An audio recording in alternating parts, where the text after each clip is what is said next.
দুর্দান্ত স্বাদের খাসির মাংস, একেবারে সিম্পল রান্না। ঘরে থাকা মশলা দিয়ে, একেবারে সামান্য তেল দিয়ে আর ঘরে থাকা মশলা দিয়ে খাসির মাংস রান্না হয়েছে। খেতে কিন্তু হবে অপূর্ব আর এতটাই সুস্বাদু হবে যে এইভাবে রান্না করলে সবাই কিন্তু বারবার রিকোয়েস্ট করবে এইভাবে রান্না করতে। তো বন্ধুরা, সবাই কেমন আছো? আশা করি সবাই ভালো আছো। আমার পল্লী জননী কুক সেন্টারে নতুন একটা পর্ব দেখার জন্য সবাইকে জানাই স্বাগতম। আজকে আমি দেখো তোমাদের সাথে শেয়ার করব খাসির মাংস রান্না। তো একেবারে কম তেল মশলায়, সামান্য তেলে এই রান্নাটা হবে আর সব বাটা মশলায় রান্না করব। তো ভিডিওটা কেউ স্কিপ করো না, প্রথম থেকে শেষ পর্যন্ত দেখো, আশা করি ভালো লাগবে।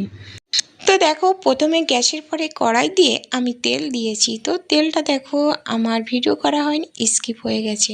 তো খুব বেশি তেল দিইনি। তো এর ভিতরে তেলটা একটু গরম করে নিয়ে দু একটা পেঁয়াজ কুচি দিয়ে আলু দিয়ে দিলাম। আলু দিয়ে লবণ হলুদ দিয়ে এবার নেড়ে চেড়ে ভেজে নেব। তো এই যে দেখো, এই যে তেল দিয়েছি যেটুকু, এটুকু তেলে কিন্তু আমার সব রান্না হয়ে যাবে। তো এবার এর ভিতরে দেখো দিয়ে দিলাম গোটা রসুন দিয়েছি আর দিয়েছি কয়েকটা চুই দিয়েছি। তো যেহেতু খাসির মাংস হবে, আমার ছেলেমেয়েরা আবার আলু আর এই যে রসুন তারপরে চুই খেতে খুব ভালোবাসে, তো এজন্য। তো দেখো এবার আলুগুলো তুলে নিয়ে ওর ভিতরে দিয়েছি পেঁয়াজ কুচি। পেঁয়াজ কুচিগুলো এবার একটু ভেজে নিয়ে কাঁচা গন্ধ চলে গেলে তো দিয়ে দিলাম রসুন বাটা। রসুন বাটা দিয়ে একটু নেড়ে চেড়ে হালকা ভেজে নেব। নিয়ে এ পর্যায়ে আমি কিন্তু এর ভিতরে একটু সরিষার তেল দিয়ে দিলাম, কারণ খাসির মাংসে কিন্তু একটু সরিষার তেল দিলে কিন্তু আর খাসির মাংসের গন্ধ থাকে না। এবার দেখো দিয়ে দিলাম আদা বাটা আর জিরে বাটা দিয়ে এবার একটু নাড়াচাড়া করে ভেজে নেব। তারপরে এর ভিতরে দিয়ে দিলাম একটু লবণ। মশলার ভিতরে লবণটা দিলে তাড়াতাড়ি ভাজা হবে। আর দিয়ে দিলাম 1 চামচ হলুদের গুঁড়ো।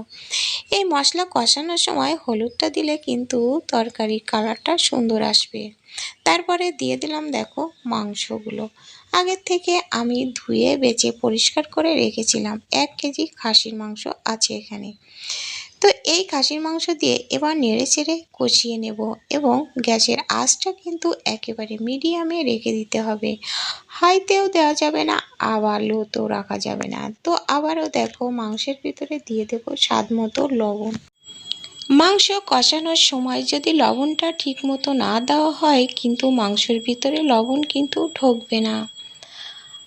আর এভাবে দেখো ঢাকা দিয়ে দিয়ে একটু কষিয়ে নেব, তাহলে মাংসগুলো তাড়াতাড়ি সেদ্ধ হবে। আর দিয়ে দিলাম দেখো আবারও 1 চামচ হলুদের গুঁড়ো আর দিলাম এই যে বেটে রাখা শুকনো মরিচ। শুকনো মরিচটাও দিয়েও দেখো এভাবে নেড়ে ছেড়ে আবারও কষিয়ে নেব। বেশ সময় কষিয়ে নেওয়ার পরে এবার দিয়ে দেব ঢাকা। ঢাকা দিয়ে আবারও 5 মিনিট বাদে ঢাকা খুলে দেখো আবারও নেড়ে চেড়ে নেব। বন্ধুরা, তোমরা কে কোথা থেকে দেখছো একটু কমেন্ট করে জানাতে কিন্তু ভুলো না। তোমাদের কমেন্টগুলো পড়তে কিন্তু আমার বেশ ভালো লাগে। আর তোমরা যারা প্রতিনিয়ত আমার ভিডিও দেখছো তাদেরকে জানাই অনেক অনেক ধন্যবাদ, অনেক অনেক ভালোবাসা। মাংসটা বেশ সময় ধরে কষে নিয়েছি। দেখো মাংসের গা থেকে কিন্তু এই যে তেল ছেড়ে দিচ্ছে। তো এ পর্যায়ে দেখো আমি দিয়ে দেবো এই যে ভেজে রাখা আলুগুলো আর রসুন আর চুই একসাথে দিয়ে দেব। দিয়ে আবার একটু নেড়ে ছেড়ে কষিয়ে নেব। আর বন্ধুরা, তোমাদের ওখানে খাসির মাংস কত টাকা করে দামে বিক্রি হয় একটু কমেন্ট করে জানিও। আর কে কোথা থেকে দেখছো তো আমাকে কমেন্ট করে জানিও, তাহলে তোমাদেরকে ধন্যবাদ জানাতে আমার সুবিধা হয়। তো আর এই যে দেখো ভালো করে কষিয়ে নেওয়া হয়ে গেছে। তো আমি এবার জল দিয়ে দিলাম পরিমাণ মতো। যতটুকু ঝোল রাখতে হবে তার থেকে কিন্তু বেশি দিতে হবে, যেহেতু খাসির মাংসে কিন্তু একটু জল বেশি দিতে হয়। তো এবার দেখো ঢাকা দিয়ে আমি জাল করে নেব যতক্ষণ না মাংসটা সেদ্ধ হয়। আলু রসুন কিন্তু সেদ্ধ হয়ে যাবে, খাসির মাংসে একটু জল বেশি লাগবে। এই জন্য দেখো আমি ঝোলটা কতটা দিয়েছি। তো প্রেসার কুকারে দিলে মানে যতটুকু ঝোল করতে হয় ততটুকু কিন্তু ঝোল দিয়ে জাল করলে ভালো হয়, কিন্তু যেহেতু এই প্যানে রান্না করছি তো একটু বেশি সময় লাগবে। তো এই যে দেখো বেশ সময় জাল করে নিয়েছি, নিয়ে যে দেখো দেখছি যে জাল করা হয়েছে কিনা। তো দেখো আমার মাংস সেদ্ধ হয়ে গেছে। তো এবার দেখো ঢাকা দিয়ে আবারও ঢাকা খুলে নিলাম, নিয়ে